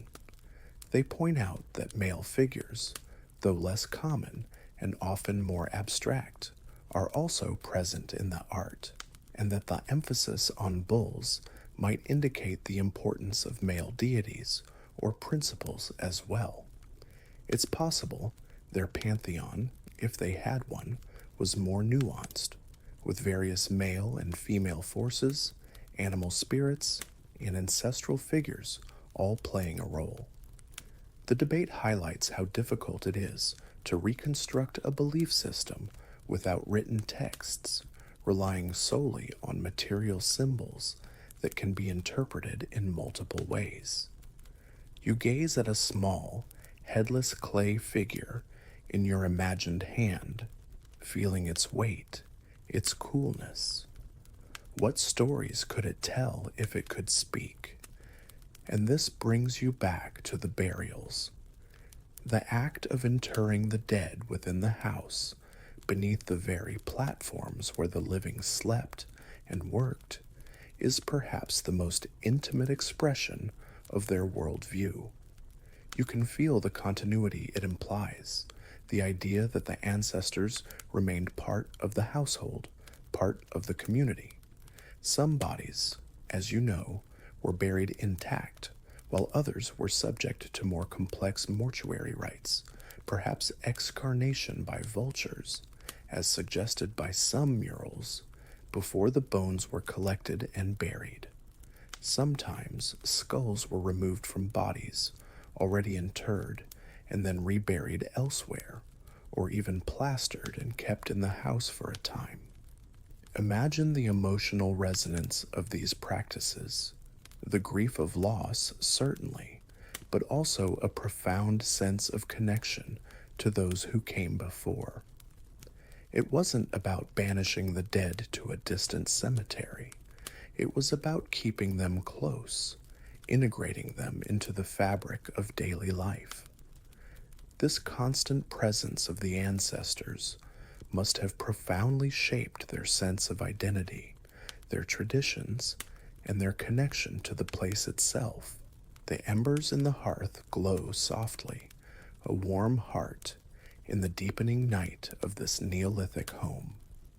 You find your thoughts drifting to the rhythm of life itself in Çatalhöyük, the cycle from birth to old age, played out within these mud brick walls and across these interconnected rooftops. Imagine the sounds of a newborn's cry echoing softly, a new life beginning, welcomed into the close-knit family unit. Childbirth, like death, would have been an event that unfolded within the home, likely assisted by experienced women in the community. Given the prominent female figurines, some depicting birth, it's clear that this process was recognized as powerful and perhaps sacred. You can almost feel the supportive presence of kin, the air thick with anticipation, and ancient rituals meant to ensure a safe delivery for both mother and child. Childhood in Çatalhöyük would have been a very different experience from today. From a young age, children would have been integrated into the daily life of the household and the community. You might picture small figures scrambling up and down ladders with surprising agility, their laughter echoing across the rooftops as they play games. But play would have been intertwined with learning the skills necessary for survival, perhaps helping to carry small bundles of reeds, tending to a tiny patch of cultivated plants on a rooftop, or learning to grind grain alongside their mothers or older siblings. They would have absorbed the stories, traditions, and social rules simply by being present, by observing and participating. A mainstream historical fact, gleaned from skeletal studies, is that childhood was a precarious time. Evidence of malnutrition and infectious diseases is common in juvenile remains, reflecting the harsh realities of life in a densely populated settlement without modern sanitation or medicine. It was a world where reaching adulthood was a significant achievement. As individuals grew, their roles would have shifted. Young adults would take on more responsibilities in farming, hunting, construction, and craft production. You can imagine the young men, strong and agile, participating in those daring bull hunts or making long treks to procure obsidian. Young women would be skilled in food processing, weaving, pottery, and childcare, their hands already practiced in the myriad tasks that kept the household running. There was likely a strong gendered division of labor, as is common in many traditional societies, but both men and women contributed essential skills to the community's survival. It's almost comical to think about Neolithic job interviews. Okay, Thag, your resume says proficient in aurochs taunting and able to knap flint with minimal self-impalement. Impressive. Grog, you list expert berry forager and can sleep through any rooftop party. You're both hired. What about the elders? In a society without written records, the elders would have been the repositories of knowledge, the living libraries of tradition, myth, and practical wisdom. Their experience in farming, hunting, ritual, and conflict resolution would have been invaluable. You can picture them, perhaps with faces weathered like the ancient landscape, sharing stories by the hearth, teaching younger generations, or mediating disputes between households. The respect for ancestors, so evident in the burial practices, likely extended to the living elders as well. One quirky detail that sometimes emerges from anthropological studies of similar societies is the idea that elders, having navigated the challenges of life and possessing accumulated knowledge, are often seen as being closer to the spirit world, giving them a special kind of authority or insight. Perhaps the more elaborate burials occasionally found at Çatalhöyük belong to such revered elders.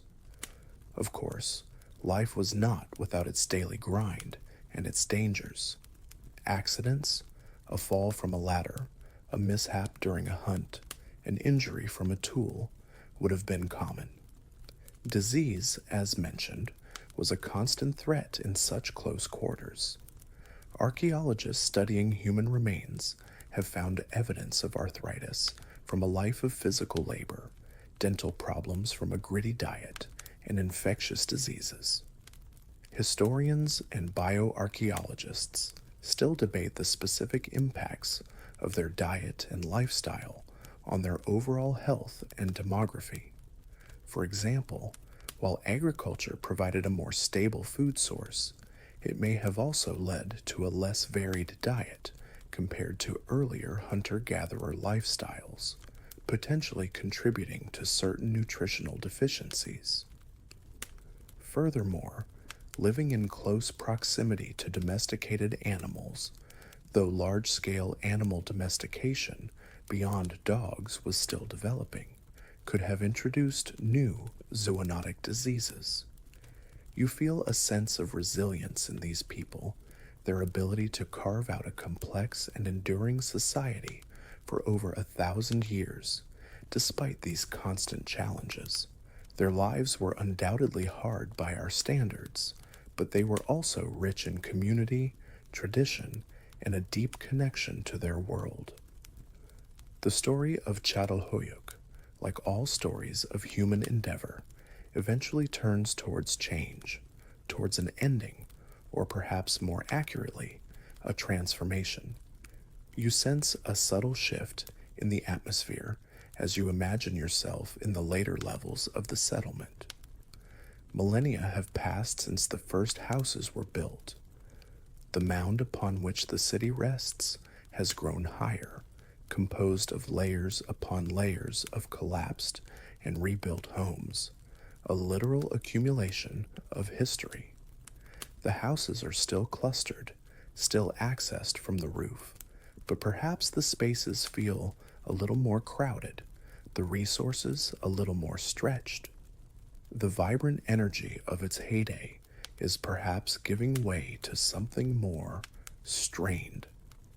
Archaeologists have noted subtle but significant changes in these later periods of occupation, leading up to its final abandonment around 6400 BCE. A mainstream historical fact is that there appears to be an increase in population density in the upper levels of the mound. More houses are packed into the same area, suggesting either a growing population or a contraction of the overall settlement size. You can imagine the practical consequences: more smoke, more competition for resources like wood and clean water, and perhaps increased social friction.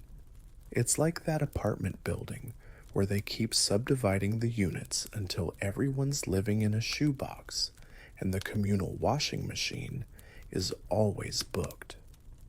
Oh great, another family moved onto the roof next door. There goes the neighborhood and my favorite sunbathing spot. Alongside this, some researchers observe change in burial practices and artistic expression. While the core traditions continue, there might be subtle shifts in the types of grave goods or the prevalence of certain artistic motifs. Perhaps the elaborate bull cult imagery becomes less prominent, or new symbols begin to appear. These are like faint whispers from the past, hinting at evolving beliefs or societal stresses. One quirky detail that some archaeologists have noted in later phases of other Neolithic sites in the broader region, though its prominence at Çatalhöyük itself is part of ongoing study, is an increase in evidence of interpersonal violence, such as skeletal trauma. While Çatalhöyük is generally seen as remarkably peaceful for such a large, dense settlement, any signs of increased strife in later periods could indicate growing tensions. This brings us to the great academic debate. Why was Çatalhöyük ultimately abandoned? There's no single, universally accepted answer, and it was likely a complex interplay of factors. One major theory, as touched upon earlier, is environmental degradation. Over 1,000 years of intensive farming, grazing, and timber harvesting around the site could have gradually depleted the soil, reduced the tree cover, and altered the local microclimate.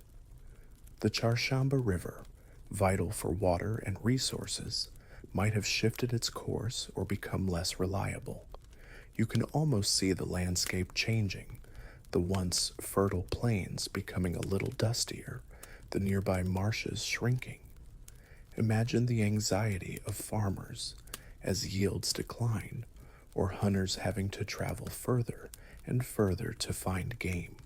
Mellart's work brought Çatalhöyük to global attention, but it also became a source of some controversy, a quirky and rather unfortunate detail in its modern story. He was later accused of involvement in the illicit antiquities trade, specifically concerning a supposed treasure from a site called Dorak, for which concrete evidence never materialized. This scandal led to him being barred from excavating in Turkey, and it cast a shadow, though his initial findings at Çatalhöyük remain foundational. Subsequent archaeological projects, starting in the 1990s under Ian Hodder and continuing with contemporary teams, have employed much more meticulous, scientific methods, greatly expanding and sometimes revising Mellart's initial interpretations. It's a good reminder that archaeology, like any science, is an ongoing process of discovery, interpretation, and re-evaluation. No one gets it all right the first time, especially when you're dealing with a site of such complexity and antiquity. It's not like they left an instruction manual. Chapter 3: What the bullhorns really mean. Spoiler, it's not just for hanging your hat. The legacy of Çatalhöyük today is immense. It has profoundly reshaped our understanding of the Neolithic period, demonstrating that large, settled communities could exist long before the advent of classical urbanism, centralized states, or widespread metal use. It challenges traditional definitions of what constitutes a city. Academics still debate whether Çatalhöyük should be called a city, or perhaps a proto-city, a mega-village, or some other term. The debate isn't just about semantics. It's about understanding the different pathways human societies took towards complexity. Did all early cities require kings, temples, and monumental architecture, or were there alternative models of social organization, like the seemingly more egalitarian, decentralized system seen at Çatalhöyük? The site provides compelling evidence for a more varied and experimental phase in early human societal development.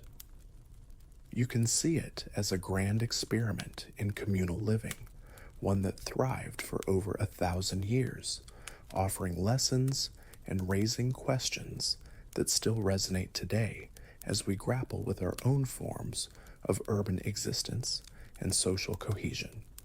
The Silent Mound, now a meticulously studied archaeological site and a UNESCO World Heritage location, continues to speak, its mud brick walls whispering of an ancient, innovative, and deeply human world. As your imagined visit to Çatalhöyük draws to a close, you are left with a sense of profound respect for this ancient community and a lingering awareness of the mysteries that still cling to its earthen walls, like the morning mist on the Konya Plain. And despite decades of meticulous excavation and cutting-edge research, Çatalhöyük doesn't yield all its secrets easily. It remains a place that sparks more questions than it definitively answers, and perhaps that is part of its enduring fascination. You've walked its rooftops, peered into its homes, and pondered its art, but the inner thoughts and precise beliefs of its people remain tantalizingly out of reach, like a half-remembered dream. What Çatalhöyük teaches us with remarkable clarity is the incredible adaptability and creativity of early human societies.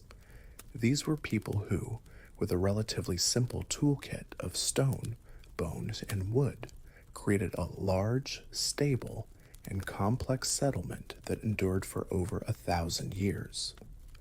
They engineered a unique architectural solution to living in a dense community, developed sophisticated artistic traditions, managed resources from a wide catchment area, and maintained a social fabric that for the most part seems to have been cohesive and peaceful. It's a testament to human ingenuity in the face of environmental challenges and the complexities of communal living. A mainstream historical fact is that the very longevity of Çatalhöyük speaks volumes about its success as a sustainable way of life for its time. Many other early settlements were far more ephemeral, yet the specifics of their daily rituals, the exact meanings behind their rich symbolism, the nuances of their social interactions, these are areas where speculation and interpretation continue to dance with the archaeological evidence. One quirky detail that always makes you wonder is the effort they put into plastering and replastering their walls, sometimes up to 100 layers in a single house. Why such meticulous, almost obsessive recoating? Was it purely for hygiene and maintenance? Or did the act of replastering, perhaps covering old murals and creating new ones, hold some deeper ritualistic or commemorative significance, a way of renewing the house and its spiritual potency? It's like they were constantly hitting the refresh button on their living spaces, but for reasons we can only guess at. Maybe they just really hated outdated art. Honestly, Doreen, another bull painting? So last Tuesday, we're into abstract geometric patterns this week. The ongoing research at Çatalhöyük continues to employ new scientific techniques, from advanced DNA analysis of human and animal remains to sophisticated isotopic studies that can reveal details about diet and migration patterns. Each new discovery adds another piece to the puzzle. Academics still debate the nature and extent of long-distance connections Çatalhöyük maintained. We know about the obsidian trade, but what other ideas, materials, or even people were moving across the Neolithic landscape and passing through this remarkable settlement? Were they an isolated marvel or part of a much wider network of interacting cultures that shared and exchanged knowledge and traditions? The evidence suggests a degree of connection, but the full picture of their foreign relations is still emerging. Ultimately, Çatalhöyük stands as a powerful symbol of our shared human past, a reminder of a time when the foundations of settled life were being laid. It challenges us to think more broadly about what it means to be urban, what it means to create community, and how societies can organize themselves in diverse and creative ways. The silence of the mound today is filled with the echoes of countless lives, their daily routines, their joys, their sorrows, their beliefs. It's a deeply human story, written in mud brick and bone, and its final chapters are still waiting to be fully deciphered by the patient work of those who listen closely to the whispers of the past. You leave it with a sense of quiet gratitude for the glimpse it offers into a world so distant, yet so foundational to our own. Now, as our journey to ancient Çatalhöyük concludes, let the images of those tightly packed houses, the vibrant murals, and the rooftop pathways begin to soften and recede. Allow the story of this Neolithic community, with its ingenuity and its mysteries, to become a gentle, soothing current carrying you towards sleep. The sun has set on the Kanya plain, and a cool, starlit sky arches over the silent mound. Feel the rhythms of that ancient life fade into a distant murmur, like the wind sighing through long-gone reed beds. The challenges of their existence, the complexities of their beliefs, no longer need to occupy your thoughts. Instead, focus on the sense of order and continuity they achieved, the endless cycle of building, living, and rebuilding, a testament to human resilience. Let the smooth, plastered walls of their homes become a metaphor for the smooth, calm surface of your own mind as you prepare for rest. Any lingering questions about their art or their rituals can drift away, unanswered, unimportant for now. There is only the gentle cadence of your breath, a quiet echo of the countless breaths taken in those ancient homes. The darkness of the interiors, punctuated by the warm glow of the hearth, transforms into the comforting darkness of your own quiet room. The need to navigate ladders and rooftops gives way to the simple stillness of your bed. Let the layers of history in the great mound of Çatalhöyük remind you of the layers of comfort surrounding you now, inviting you to sink deeper into relaxation. The past is a peaceful country tonight, and you are a gentle visitor, now departing, leaving its inhabitants to their eternal rest as you find your own. Good night.